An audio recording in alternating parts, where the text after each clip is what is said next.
साढ़े दादा मुर्शद हजूर सैयदना बाबा जी सोंद शाह साहब रहमतुल्लाह अलैह आपने इरशाद फरमाया, इसम ज़ात दे मतलब इसम ज़ात दी रोशनाई पा रहे ने, इसमें अल्लाह ज़ात दी रोशनाई पा रहे ने। इसमें अल्लाह ज़ात ते ही आपने इरशाद फरमाया, हे हुब मैनू इसम ज़ात वाली, इसम ज़ात अंदर मेरा ध्यान होवे। इसम ज़ात अंदर बहुत खूबियाँ नी, इसम ज़ात ते दिल कुर्बान होवे। इसम ज़ात दा रख निशान दिल ते, इसम ज़ात उत्ते रूह गुलतान होवे। सोंदे शाह इश्कों इसम ज़ात पकदा, इस तो शान आला क्या बयान। खे खुशी मैनू इसम ज़ात वाली, इसम ज़ात उत्तों पैंदियां पूरियां नी, इसम ज़ात पिछे आशिक सौवण ना।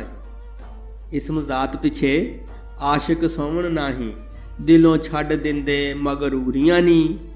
इसम ज़ात वाला आला मरतबा है, खुशबू आम दी वांग कस्तूरियां नी। सोंदे शाह आशिक दुनिया छड्ड जावण, सोंदे शाह आशिक दुनिया छड्ड जावण। छड्डण महल माड़ी पहनन बोरियां नी। दाल दरूद होवण लख लख मुस्तफा नू, पोता अब्दुल मुतलब बड़े शान वाला। दाल दरूद होवण लख लख मुस्तफा नू, पोता अब्दुल मुतलब बड़े शान वाला। खत्मुर रसूल हबीबुल्ला दाए, साहब शान नजूल कुरान वाला। कदरदान मुनसफ इसम ज़ात वाला, इसम ज़ात दी खास पहचान वाला।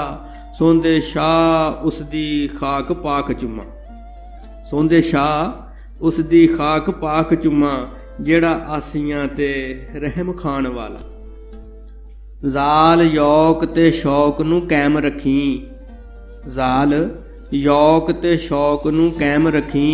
ते हज़ाब अकबर दिलों दूर होवे, साया इसमें आज़म हूला हू होवे। जुस्सा जान मेरी मगफूर होवे।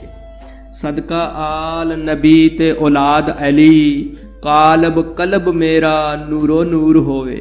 सदका आल नबी ते औलाद अली, कालब कलब मेरा नूरो नूर होवे। सोंदे शाह नू सिक दीदार दिए, ए दुआ हजूर मंजूर होवे।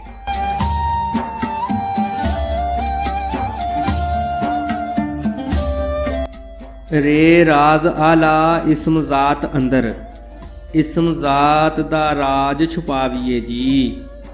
रे राज आला इसम ज़ात अंदर, इसम ज़ात दा राज छुपाविए जी।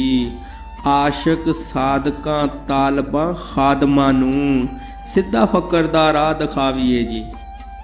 इसम ज़ात तके सीने राज रखे, इसम ज़ात तके सीने राज रखे।